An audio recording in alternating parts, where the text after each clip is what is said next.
अस्सलाम वालेकुम। आज आपके लिए बहुत ही ज़बरदस्त चीज़ी बन की रेसिपी लेके आई हूँ। सिर्फ 100 ग्राम चिकन से ये बन बनकर रेडी होंगे और बिना ओवन के इसे बनाना बताऊंगी। बहुत ही टेस्टी बन बनकर तैयार होते हैं। बाजार से भी अच्छे बन आप घर पर ही बना सकते हैं और ये बिल्कुल भी ऑयल एब्जॉर्ब नहीं करते। बहुत ही आसानी के साथ इसे फ्राई करके हम बनाएंगे। तो चलिए बनाना करते हैं स्टार्ट इस रेसिपी को। चिकन चीज़ी बन बनाने के लिए एक बाउल के अंदर मैंने 350 ग्राम मैदा ले लिया है। इसके अंदर 1.5 टेबल स्पून ईस्ट डाल देती हूँ। ये ड्राई ईस्ट है। इसके अंदर 1 टेबल स्पून के करीब मैं चीनी डाल देती हूँ और 1 टीस्पून इसमें नमक डाल देती हूँ। सभी चीज़ों को डालने के बाद अच्छी तरह इसे मिक्स करूँगी। तो यहाँ पर मैंने एक चम्मच की मदद से इसे अच्छे से मिक्स कर लिया है। इस तरीके से इसे सभी चीज़ों को मिक्स करना है। इसके अंदर मैं एक अंडा भी यूज़ करूँगी। तो यहाँ पर मैं इसे तोड़कर डाल देती हूँ।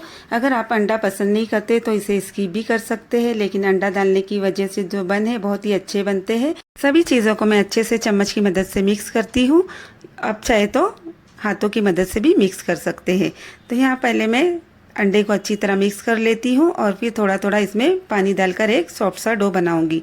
यहाँ पर मैंने नीम गर्म पानी का यूज़ किया है। ठंडे पानी का बिल्कुल भी यूज़ नहीं करना है। हो सके तो अगर आप माइक्रोवेव या गैस के करीब इसको रख दे, बहुत ही अच्छी तरह ये फॉर्मेट हो जाता है। जब भी आप इसे माइक्रोवेव या ओवन के अंदर रखें तो इस बात का ध्यान रहे कि बटन ऑफ हो या गैस के करीब कहीं रख दे, जिसकी वजह से ये बहुत ही जल्द फॉर्मेट हो जाता है। तो यहाँ पर मैंने इसे एक व्रेप से कवर कर लिया है और इसे रख देती हूँ एक साइड में। इतने डो से तकरीबन 6 बन बनकर तैयार होंगे। अगर आप इसकी साइज छोटी करना चाहे तो छोटी भी कर सकते हैं, उससे ज़्यादा बन बनकर तैयार होंगे। इसे रख दिया है मैंने एक साइड में। गैस के ऊपर मैंने एक नॉन स्टिक कढ़ाई गर्म होने रख दी है। गैस का फ्लेम बिल्कुल ही स्लो रखना है। कढ़ाई के अंदर मैं डाल देती हूँ 1 टेबल स्पून के करीब ऑयल। ऑयल को अच्छे से गर्म होने दूंगी और फिर इसके अंदर मैं डाल देती हूँ 1 टेबल स्पून के करीब अदरक लहसुन का पेस्ट। इसे डालने के बाद मैं अच्छी तरह कुछ सेकंड तक फ्राई करूँगी। आप चाहे तो अदरक लहसुन को कूट कर भी इसके अंदर यूज़ कर सकते हैं, लेकिन वो अक्सर मुंह में खाने में आते हैं तो अच्छे नहीं लगता, इसलिए मैं पेस्ट ही यूज़ करूँगी। अब मैं इसके अंदर डाल देती हूँ 1 टेबल स्पून भरकर हरी मिर्चों का पेस्ट। आप इसकी क्वांटिटी कम या ज़्यादा कर सकते हैं। तो यहाँ पर आपको जितना तीखा पसंद हो आप उस हिसाब से यूज़ कर सकते हैं। हरी मिर्चों के पेस्ट को डालने के बाद कुछ सेकंड तक फिर से मैं इसे चम्मच चलाऊंगी, जिसकी वजह से इसका कच्चापन दूर हो जाएगा। तो यहाँ पर गैस का फ्लेम बिल्कुल ही स्लो रखें और लगातार चम्मच चलाना है। आधा कप इसके अंदर मैं पत्ता गोभी का यूज़ कर रही हूँ। मैंने बारीक बारीक चॉपर में इसे कट कर लिया था और इसे इसमें डाल देती हूँ। आप चाहे तो शिमला मिर्च और गाजर वगैरह का भी, सब्जी वगैरह का भी यूज़ कर सकते हैं। इस बन की खास बात यह है कि आप इसके अंदर किसी भी सब्ज़ी वगैरह का यूज़ कर सकते हैं।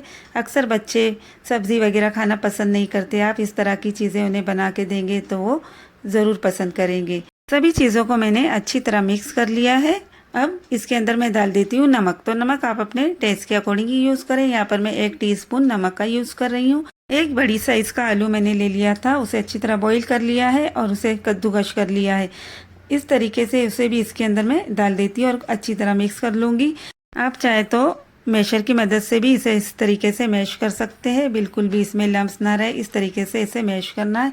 अगर आपको चिकन पसंद ना हो तो सिर्फ आलू और सब्ज़ी वगैरह का यूज़ करके भी इसे बनाया जाता है। तो इसे मैं अच्छी तरह पहले मिक्स कर लेती हूँ और सभी चीज़ें अच्छे से मिक्स हो चुकी है। इसके अंदर मैं 2 टेबल स्पून भरकर मैदा यूज़ कर रही हूँ। इससे बाइंडिंग बहुत ही अच्छी होती है।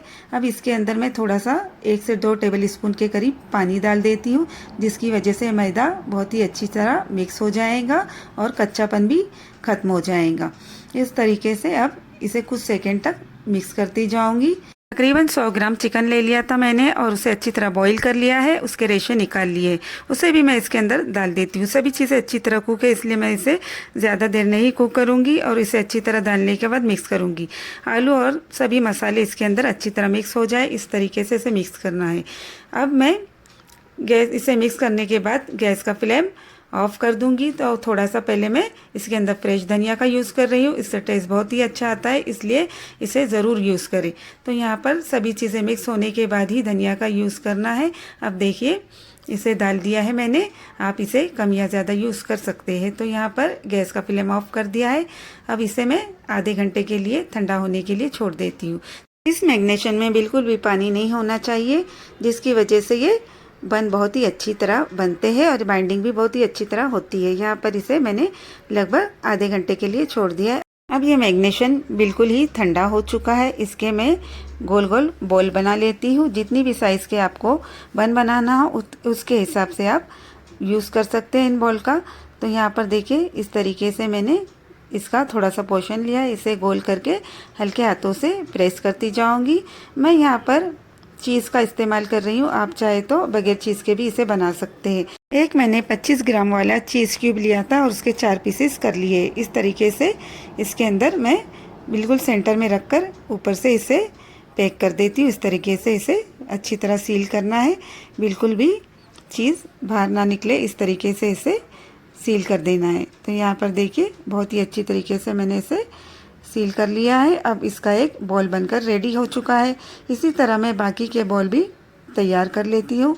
2 घंटे हो चुके हैं, डो अच्छी तरह फॉर्मेट हो चुका है, देखिए यहाँ पर, और ये काफ़ी फूल चुका है। इसे निकाल लेती हूँ एक सरफेस पर और थोड़ा सा मैदा डस्ट कर देती हूँ। हल्का सा इसे मसल लेती हूँ जिसकी वजह से बहुत ज़्यादा सॉफ्ट हो जाएगा। इस तरीके से थोड़ा सा मैदा ले ले और इस तरीके से सरफेस पर मसल ले। अब इसके मैं पेड़े बना लेती हूँ। तो पहले इसे लंबा कर लेती हूँ इस तरीके से और बीच बीच में से कट कर लेती हूँ। जितनी भी साइज़ का बन बनाना हो उतनी साइज़ के हिसाब से पेड़े बना ले। तो यहाँ पर मैं इसके 6 पेड़े बना लेती हूँ। इस तरीके से कट करके 6 पेड़े मैंने निकाल लिए। अच्छी तरह मसल के उसका एक ऐसा गोल सा पेड़ा बना लेती हूँ। अब इसे हल्के हाथों से प्रेस करके थोड़ा बड़ा कर लेती हूँ और इसके बिल्कुल सेंटर में इस बॉल को रख देती हूँ। सभी तरफ से मैं इसे कवर कर लेती हूँ। इस तरीके से ऊपर जो बचा हुआ मैदा है उसे प्रेस कर लेती हूँ और ऊपर से भी प्रेस कर लेती हूँ। यहाँ पर मैं चाकू की मदद से हल्का कट लगा के इसे डिज़ाइन कर रही हूँ। आप चाहे तो इसे स्किप भी कर सकते हैं। गैस के ऊपर मैंने एक नॉन स्टिक कढ़ाई गर्म होने रख दी है। इसके अंदर मैंने डाल दिया है ऑयल। ऑयल अच्छी तरह गर्म हो चुका है। अब गैस का फ्लेम बिल्कुल ही स्लो कर दूंगी। स्लो फ्लेम पर ही इन बन को फ्राई करूंगी, जिसकी वजह से बहुत ही अच्छी तरह ये बन बनकर फ्राई होंगे। जब भी आप इस तरीके से बन फ्राई करें तो इस बात का बिल्कुल ही ध्यान रखें कि जो भी बर्तन ले आप फ्राई करने के लिए वो चौड़े बॉटम का हो, जिसकी वजह से फ्राई करने में बहुत ही आसानी होती है। तो तकरीबन 3 बन को मैंने इसके अंदर डाल दिया है। बाकी के 3 बन मैं इसे निकालने के बाद फ्राई कर लूँगी। हल्का हल्का ऑयल इसके ऊपर डालते जाए, जिसकी वजह से बन ऊपर से भी बहुत ही अच्छी तरह फ्राई होंगे। सभी बन को मैं पलट देती हूँ। साइड चेंज करने के बाद इसे दूसरी साइड से फ्राई करती हूँ। कुछ सेकंड के लिए दूसरी साइड भी चेंज कर लेती हूँ और फिर देखिए बहुत ही अच्छी तरह ये बन बनकर रेडी हुए हैं। इस तरीके से आप बहुत ही आसानी के साथ घर पर ये बन बनाकर रेडी कर सकते हैं और ये खाने में बहुत ही टेस्टी बनते हैं। देखिए कितना अच्छा इसका लुक आया है। आप इसे टिफ़िन बॉक्स में, लंच बॉक्स में वगैरह में भी आप बना के दे सकते हैं और ये रमज़ान में भी आप इसे बहुत ही आसानी के साथ बना सकते हैं। देखिए ये अंदर से भी कितने चीज़ी बनकर रेडी हुए हैं। इस बन की खास बात यह है कि ये काफ़ी देर तक गर्म ही रहते हैं। इस तरीके से बहुत ही आसानी के साथ आप चीज़ी बन बना सकते हैं और आप बगैर चीज़ के भी इसे बना सकते हैं। चाहे तो चिकन डालें या ना डालें, ये बहुत ही टेस्टी बनकर तैयार होते हैं। वीडियो पसंद आए तो चैनल को लाइक कर दें, वीडियो को सब्सक्राइब कर दें।